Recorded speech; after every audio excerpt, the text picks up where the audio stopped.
Prestanem fajčiť, budem menej piť, začnem chodiť do kostola, budem pracovať na svojej postave. Pripomína ti to niekoho?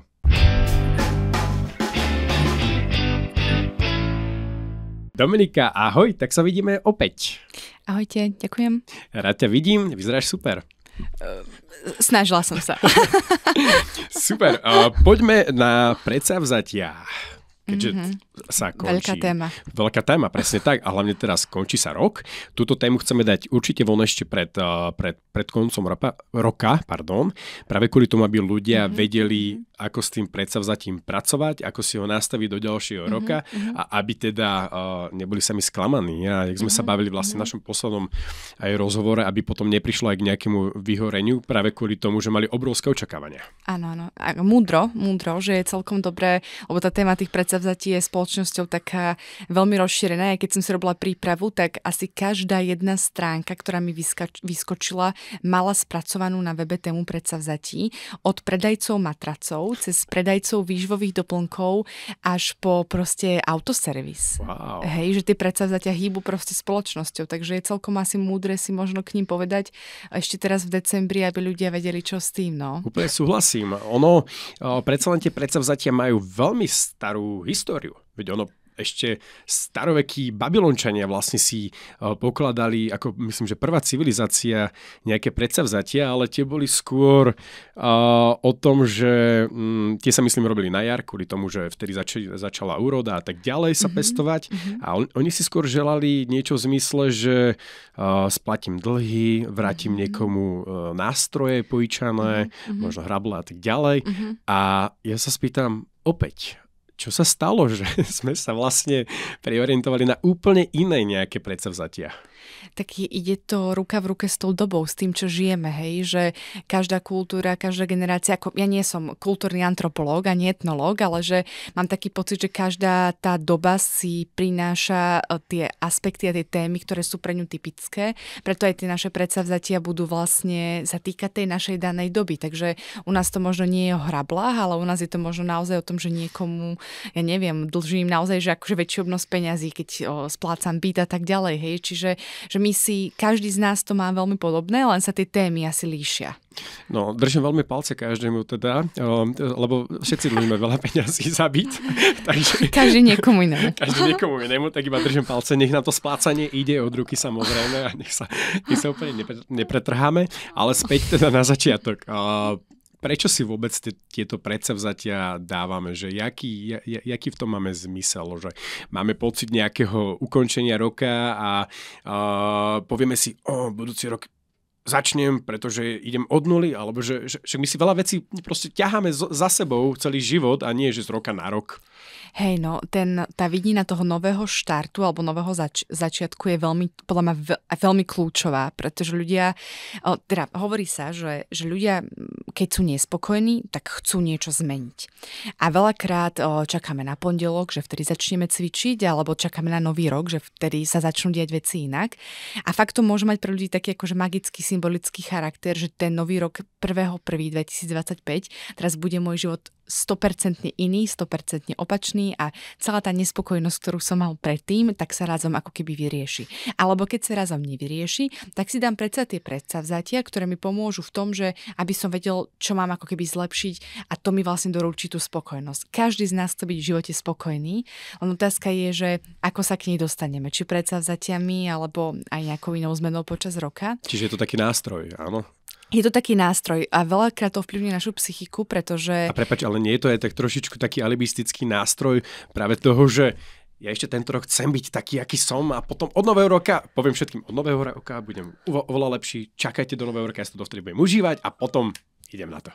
Dá sa na to pozrieť aj takto, hej, že vlastne ľudia sa ešte chcú trošku tak vyžiť v tom fajčení, ktoré oni vedia, že to nemajú robiť, ale ešte si chcú 2-3 cigaretky pofajčiť a potom už od 1.1. nie. Že ešte túto fľašku som povedal. Áno, že už to neexistuje, ale oni nás akoby zase v druhom smere vedia aj pozitívne motivovať, že ten vplyv na psychiku to má, že naozaj nás to vie nakopnúť, namotivovať, keď chceme niečo zmeniť, tak keď napríklad si niekto predsavzatia píše na nejaký papierik, hej, že má to tam, že naozaj chcem byť, ja neviem, lepším človekom alebo chcem sa naučiť 5 nových vtipov, tak to proste vie ľudí motivovať. Spôsobuje to aj tlak a také veľké očakávania, to je ten negatívny dopad na psychiku, ale tak nejaký zmysel to určite má, že nechcem, aby posluchači mali pocit alebo diváci, že predsavzatia sú zlé. To vôbec. Ja teraz sa snažím nekategorizovať na dobré a zlé, správne, nesprávne, ale že má to proste vždy, každá minca má dve strany. Dobre, ale prečo koniec roka? Lebo vtedy je ten symbolický pocit z toho, tá symbolika toho, že sa vlastne to staré, nefunkčné, škaredé, neviem aké negatívne končí a že vlastne niečo nové začína. Ten nový rok naozaj, aj však to vieme, v mestách sú oslavy a tak ďalej, hej, že je to taká nová karta, nepopísaný papier a že my si ho vlastne keby na novo môžeme popísať, no ideálne niečím, s čím budeme spokojní a čo bude lepšie, ako bolo v tom predchádzajúcom roku. A máš takto ku koncu roka aj ľudí, alebo možno na nový rok, ktorí práve chodia za tebou s tým, že tých predsavzatia sa im nedarí naplňať a majú z toho nejaké iné ďalšie problémy psychické? Je to veľmi často, lebo ku mne chodí teda generácia mladých dospelých a dospelých, ktorých veľmi ovplyvňujú napríklad aj sociálne siete a to je veľmi veľký činiteľ v tejto téme, pretože ak vidím niekoho, kto má strašne veľa predsavzatí, je úplne proste, chcel spožiť slovo vyhajpovaný, taký akože entuziastický, že všetko akože ide dodržiavať a šlape ako hodinky, tak mňa to naozaj, a nevidím tú realitu, že oni nám tú realitu neukážu, tak ja si potom fakt pripadám ako menej cenný, že mne sa nie vždy chce cvičiť a teda asi neschudnem toľko, koľko ten človek, hej, že ľudia s tým zápasia, že je to veľký, veľký tlak, že oni aj tie predsavzatia chcú mať, ale keď im nevídu, tak sa cítia proste veľmi zle. Čiže my sa snažíme pracovať na tom, že čo je pointa tých predsavzatí a ako tú zmenu dosiahnuť. Ty si preskočila akože k otázke, ktorú som mal tiež na teba pripravenú, ale kľudne k nej ešte ostaňme teda. Sociálne siete nám asi teda... Je to uhol pohľadu? Keď ja vidím na tých sociálnych sieťach, ja som veľmi teda aktívny a presne ako si povedal, že vidím tam veľa ľudí, ktorí si zrazu povedali, že ja vlastne od nového roka sa budem furt iba usmievať, budem stále pozitívne naladený a budem práve tieto veci komunikovať na tej sociálnej sieti, aj keď to síce nie je pravda, ale chcem dať ľuďom pocítiť, že som možno lepší a tak ďalej, ale že ten druhý človek, ktorý to sleduje, že môže to so mňou práve urobiť to, že Adoriti, že ja vlastne, čo robím so svojím životom, ja robím niečo zlé, však ten človek nefajčí, ten človek nepije, ten človek nerobí toto, že som teraz horší človek. Veľakrát, ako si povedal, že tí ľudia chcú, aby iní ľudia si mysleli, že sú akože lepší ľudia, že zvládnu tieto veci. Veľakrát podľa mňa to dávanie tých vecí na sociálne siete je, aby tí ľudia sami sa utvrdili, sami pred sebou, hej, že aj ešte keď dostanú tú spätnú väzbu na to, tak o to väčší efekt to pre nich má. Že to berú možno ako nejaký záväzok, že ak to dám Napríklad, presne tak, že je to ako keby, veľakrát tak uvažujem, či to nie je pre nich samotných viac ako pre tých iných ľudí, pre tých akože, že tí tvorcovia to robia pre seba viac ako pre tých príjimateľov toho obsahu. Ale vie to byť akože veľký problém, lebo keď naozaj my vidíme iba všetko, ako tým ľuďom, keď si už dajú predsavzatia a potom to zdieľajú, že ako im to veľmi vychádza, no tak my máme očakávanie, že aj my to tak musíme mať, že my by sme to tak mali mať úplne rovnako, že tie sociálne siete, tá realita je proste skreslená. To si fakt akože priložme ruku na srdce, že ani ja na svoje sociálne siete nedávam to, keď som v najhorších plačoch a úzkostných stavoch, tak ja tam tiež dávam niečo pozitívne. Lenže ľudia si myslia, že to je realita, ale to nie je realita. Je to proste nejakých 20-30%, ktoré my tam zdieľame, takže ten negatívny dopad to má obrovský, lebo my sa s tým stotožňujeme, porovnávame. Keď neschudnem toľko ako ona, tak som horší človek. Keď neprečítam 15 kníh, tak asi som menej gramotný, hej, že je to toto je veľmi náročná téma. Ale na druhej strane možno tým ľuďom pomáha, presne ako si povedal ty, že robia to pre seba, dám to tam, k niečomu som sa zaviazal, ale na druhej strane potom možno aj očakávam nejakú podporu od tých ľudí. Hej, že keď sa mi to začne dariť, tak mi zase pomáha, ma to motivuje práve to, že ma ľudia pochvália, že ty si teda naozaj schudol toľko a toľko, držím ti palce, pokračuj v tom a tak ďalej a tak ďalej. Tak to je externá validácia, kvôli ktorej to veľa tých tvorcov vlastne robí, ale zároveň ešte mi napadlo, že aby sme to zase nekategorizovali, že zdieľať naše predsavzatia na sociálne siete je OK, za mňa, ak tam zdieľame potom aj tú realitu. Čiže viem tam napríklad sama za seba napísať, že tento rok by som chcela prečítať 20 knížiek, ale uvedomujem si, že bývam unavená, bývam nahnevaná, nemám energiu, takže keď ich proste prečítam 14, je to pre mňa stále viac ako 0. Že nastaviť tam ako keby tú masku, teda dať dole tú masku a nastaviť ako keby ten odtieň tej úprimnosti, že mám predsavzatia, som motivovaná ich dodržiavať, ale keď ich nedodržím, tak svet sa nezrúti. Keď už hovoríš o tom čítaní kníh, a ja som na začiatku v intre spomínal nejaké také tie veľmi klasické predsavzatia, ktoré ľudia majú, a s čím sa stretávaš ešte ty, s jakými zaujímavými predsavzatiami? Tým, že keď ku mne chodia ľudia na terapiu, tak veľkým predsavzatím je investovať sám do seba, do toho seba rozvoja. To je teda veľká téma, podľa mňa stále viac a viac populárna, to duševné zdravie. Čiže naozaj čítať knížky, počúvať podcasty, chodiť na terapiu, alebo možno veľa ľudí stále má aj také ako keby, že finančné predsavzatia, hej, že aby si našporilo peniaze na to, aby si našporilo peniaze na nejaký Bali jogový pobyt, alebo nejaký proste, hej, takúto nejakú ajurvédskú dovolenku, že to sú naozaj veci, do ktorých teraz ľudia chcú investovať a dávajú si to proste ako predsavzatie, aby sa im to podarilo, alebo také tie predsavzatie, že byť lepšou verziou samého seba, hej, Jasné. že akože stále klasiky ako alkohol, fajčenie, chudnutie, životospráva, budem lepšie jesť, viac spať, to stále tam je, to sa asi ani nezmení podľa mňa, ale ten sebarozvoj veľmi pribudol. Hej, a ja držím samozrejme každému palce, lebo to, čo sme si zase vymenovali, všetko sú to také najčastejšie, také klasiky, také evergreeniky, ale zase veľmi podľa mňa potrebné pre ľudskú psychiku, aj teda aj preto samozrejme pre to telo, ale je aj nejaký vzorec toho, alebo kedy viem, že alebo ako si nastaviť možno ten cieľ, to predsavzatie, aby nebolo príliš veľké. Ty si povedala celkom dobrý príklad, 15 kníh. To je celkom veľa pre niektorých ľudí. Hej? Niektorí prečítajú naozaj jednu za niekoľko rokov, niektorí zase prečítajú celé Harryho Pottera za 2 mesiace, ale že ako si nastaviť, alebo ako nájsť ten správny pomer toho, ako si nastaviť alebo akože to, čo sme vymenovali, a opäť opakujem, prestať fajčiť, menej piť, začať cvičiť, toto všetko, že to je docela akože veľký balík predsavzatí, k čomu sa snažíš zaviazať a potom, keď sa ti to nedarí, tak si z toho samozrejme smutný, si zdemotivovaný a tak ďalej. A práve to všetko môže viesť potom k tomu, že začneš robiť pravý opak. Hej, začneš sa prežierať, začneš viac fajčiť, začneš viac piť, aby si vlastne potopila ten svoj sen, alebo tie svoje predsavzatia. Tak ja sa snažím vidieť vo veciach balans. To znamená, že keď viem, tak poznám samú seba. Čiže viem, že išla by som na to takýmto vzorcom. Poznám samú seba, viem, že knihy mám rada, bavia ma a čítam ich. Viem, že zvyknem do roka prečítať tak odhadom napríklad tých 15 kníh, ale zase viem, že keď si tam pridám 5 kníh navyše a dám si predsavzatie prečítať 20 kníh do roka, že to už naozaj asi ako keby nedodržím úplne. Čiže tam nastane tá demotivácia.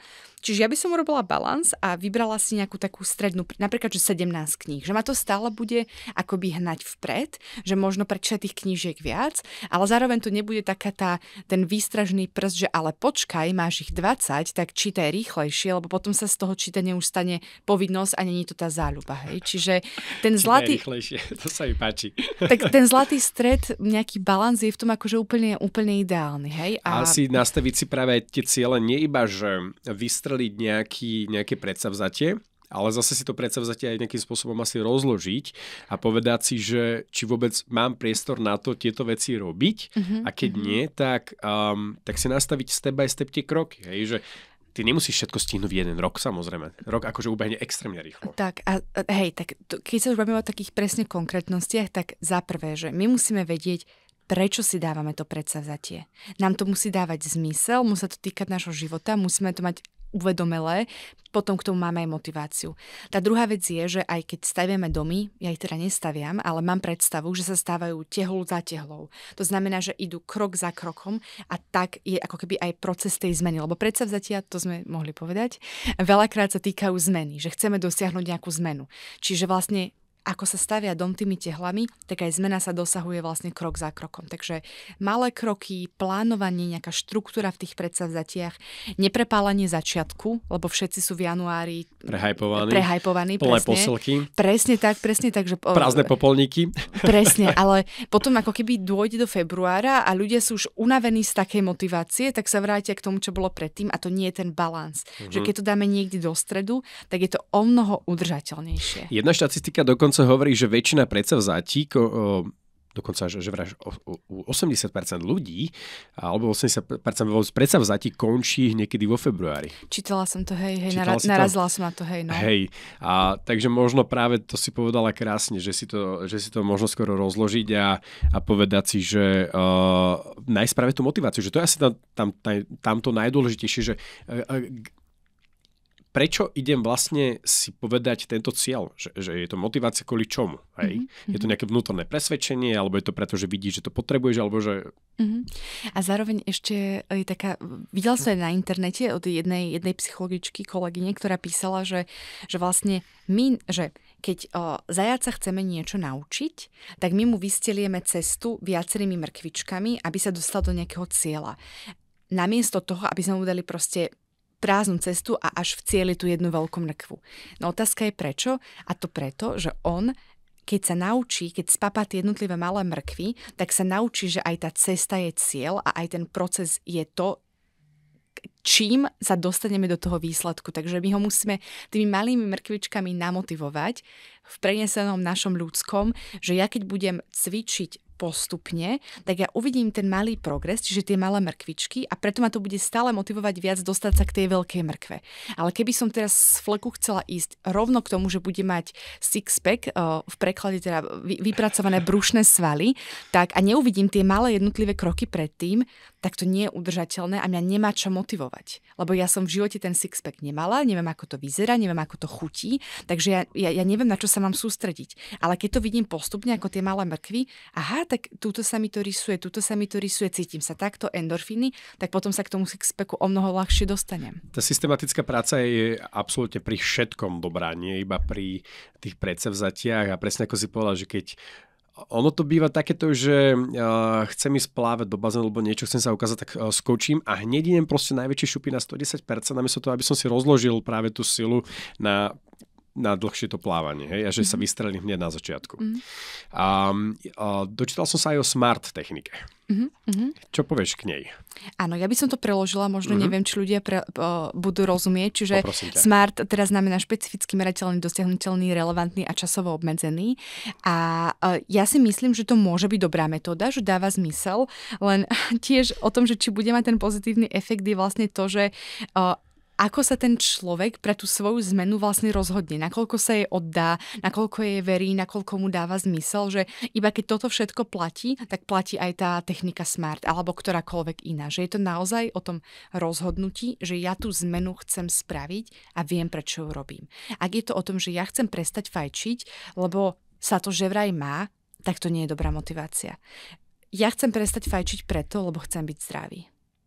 A tá motivácia je o mnoho silnejšia a technika SMART alebo ktorákoľvek iná, ako som povedala, proste bude funkčnejšia.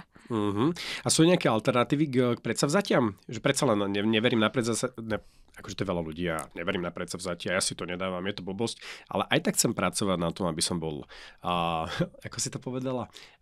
Lepšou verziou samého seba. Tak veľakrát to ľudia volajú, že moje nové ja, alebo moje pozmenené ja, alebo to môže byť veľa aj diárov, ja som taký diárový typ, veľa diárov tam má takú sekciu na začiatku, že kde sa vidím o 5 rokov, alebo že keby o 5 rokov mal môj život nejako vyzerať, tak ako by vyzeral. Ja klientom v terapii zase dávam otázku, že keby... Inak toto dáva aj finančný poradca takéto otázky. Fakt? Sa vidíte o 10 rokov? Aha. Akú jachtu by ste chceli mať? Tak na jachty sa úplne nezameriavam, ale zameriavam sa presne na to, že keby, napríklad ja mám takú otázku, že keby teraz sa stretneme proste o 5 rokov náhodne v supermarkete, tak akých 5 základných vecí mi poviete o svojom živote, keď už prestanete s terapiou, hej, že sa náhodne uvidíme, alebo že ako by sa mala volať kniha o vašom živote za 50, že a tam ten človek vlastne vie pekne zahrnúť nejaké hodnoty, postoje, tie zmeny, ktoré chce mať a tak ďalej, hej, že je to také niečo, že je to o tej vízii, že ako by som to chcela mať do budúcna. To som sa presne chcela spýtať, lebo taká podotázka, že stanovenie tých hodnotových priorít mi môže teda tiež pomôcť k tomu seba rozvoju, namiesto toho, aby som si dával teda nejaké konkrétne cieľe, ale skôr si iba upratal tie hodnoty. Tak je jedno, tie hodnoty sú určite hlbšie, čiže preto je podľa mňa je lepšie sa zorientovať v tom, že aké mám hodnoty, aké mám postoje a presvedčenia, lebo ak je moja hodnota byť zdravý, tak to má o mnoho vyššiu váhu, ako keď si poviem, že musím schudnúť 5 kg. Hej, že to má úplne inú relevanciu, takže tie hodnotové presvedčenia alebo predsavzatia sú veľmi ťažké, málokrát si ich ľudia dávajú, ale keď si ich dajú s tou víziou toho života do budúcna, tak je to super, že vie to byť veľmi dobré vodítko. Chcem sa ešte spýtať na tie predsavzatia. To sme si už povedali, že ich toto máme teda hodne dlho od starých Babylončanov už. Ale menia sa nejak tie predsavzatia aj generačne? Si hovorila, že ty máš dorast vlastne ako svojich klientov. Mladých, dospelých a dospelých, hej. Čiže aj v našom veku. Aj v našom veku, aj v našom veku, hej. My máme ten najlepší vek, samozrejme teraz. Áno. Tak vidíš tam nejaké veľké možno rozdiely v tom, čo si dávajú mladší, tí potom strední a potom tí starší? Tak týka sa to určite, sú tam rozdiely, sú tam ale aj podobnosti. Akože tie rozdiely sa týkajú asi toho, že čím žijú tí ľudia ten svoj život, že aké témy sa im tam objavujú, hej. Čiže keď napríklad je niekto mladý dospelý, hej, to je sekcia, ja to teda nazývam mladý dospelý, 15 až 20, tak oni napríklad povedia, že chcela by som si nájsť dlhodobého partnera, hej. Čiže to ako predsavzatie, to pre napríklad ľudí, ktorí majú 35 plus a veľakrát už majú napríklad rodinu, už nie je úplne akože témou, hej. Čiže, ale zároveň, keď som veľakrát som sa už nad tým zamýšľala, že vlastne, že my ľudia sme strašne aj podobní, že medzi nami nie sú úplne také rozdiely, že každý z nás chce byť milovaný, zdravý, šťastný, byť v bezpečí a to si myslím, že sú ako keby predsavzatia, ktoré keby fakt urobíme nejakú štatistiku z tohto, že by sme mali akože podobné tie témy. Takže síce sme kultúrne rozdielní, vekovo rozdielní, rasovo rozdielní, ale proste sme stále ľudia a tie veci máme proste podobné. To si povedala veľmi krásne. Asi každý chce byť hlavne v živote spokojný, šťastný a život si ten život nejak zmyselne. Hej, no. Dobre, prejdeme na divácké otázky, keďže sa nám veľmi kráti čas. Takže, pýta sa Luky. Môže pomôcť vedenie denníka alebo nejakej aplikácie na sledovanie pokroku, aby som nezlyhal? Denník je úžasná sebareflexívna technika, odporúčam to každému, ale zase, malo by to byť iba o tom, že ma to teší, nemalo by to byť o tom, že musím si zapísať do denníka, alebo že teraz som vybočil z toho, tak hej, nemalo by to byť o tom, nemal by to byť taký ten strašiak, že ten denník by mal byť naozaj nástroj pomoci a motivácie, kde si proste zapisujem a dokonca je podľa mňa aj dobré si tam zapísať aj tie momenty, kedy mám pocit, že som zlyhal, že kedy napríklad som prežíval napríklad negatívne emócie, lebo sa mi niečo nepodarilo, lebo keď zase budem prežívať ten úspech, tak budem vidieť ten rozdiel, že dobre, nebol som na to úplne fajn, ale teraz som zase fajn a že aj to je proste život. Čiže denník super, Luky, podporujem. A Mierka má inak zaujímavé nadväzujúcu otázku.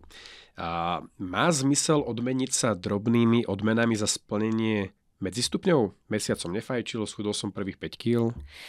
To som v podstate mala aj nachystané, že také, keby ľudia chceli také tie všeobecné typy ešte, tak k ním som chcela dodať, že odmeniť sa alebo byť k sebe taký láskavý a nepodporovať stále toho vnútorného kritika je celkom fajn. Neznamená to, že teraz to budem robiť len kvôli odmene, hej, že to potom nemá vôbec ten zmysel, ale naozaj si povedať, že wow, že ja som to zvládol, že teraz si doprajem proste týždeň bez cvičenia, alebo proste už som cvičil dosť, že to je super, že akože odmeniť sa je super, len pozor na to, že aby to nebolo len o tej odmene, že je to o tej zmene samotnej. Na druhej strane asi nebyť možno na seba aj taký úplne prísny zase. Jasné, nie? Jasné. Zase predsa nejde o život, chcem si ten život zlepšiť a aby bol kvalitnejší, ale aby som si ho zrovna nezrujnoval práve tým, že tam bude ten obrovský zase ten tlak na samého seba. No to je ten vnútorný kritik, ktorý veľakrát nás prehluší, ale my ho akože vedome musíme dávať trošku dozadu, no. A Tomi sa pýta, pomáhajú vizuálne pripomienky? Nalepiť si papierik na počítač, chladničku alebo volant s nápisom nefajčím?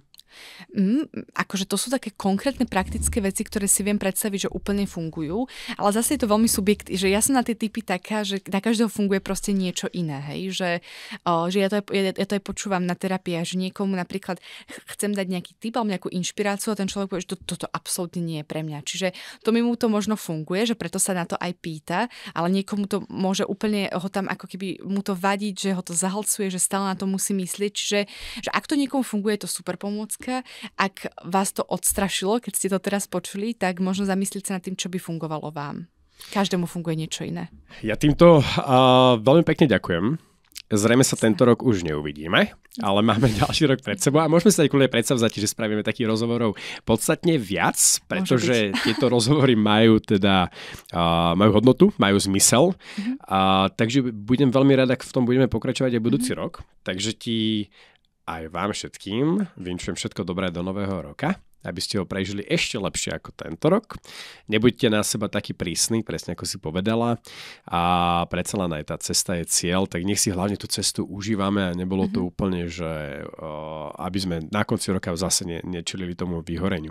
Tak ak chceš, ešte kľudne povedz nejaké posledné slovo našim divákom do budúceho roka. Možno mi napadá taká maličkosť, že život je práve aj o tých maličkostiach, o tých malých momentoch, ktoré sa dejú možno neplánovane, spontánne a iba tak prajem ľuďom, aj sama sebe, aj tebe, Laci, že aby sme si z toho vedeli proste čo najviac zobrať, vedeli v tom mať to šťastie a radosť a teším sa tomuto projektu, je skvelý, podporujem ho a budem sa tešiť teda aj na budúci rok. Dominika Neprašová, ďakujem. Ďakujem aj ja.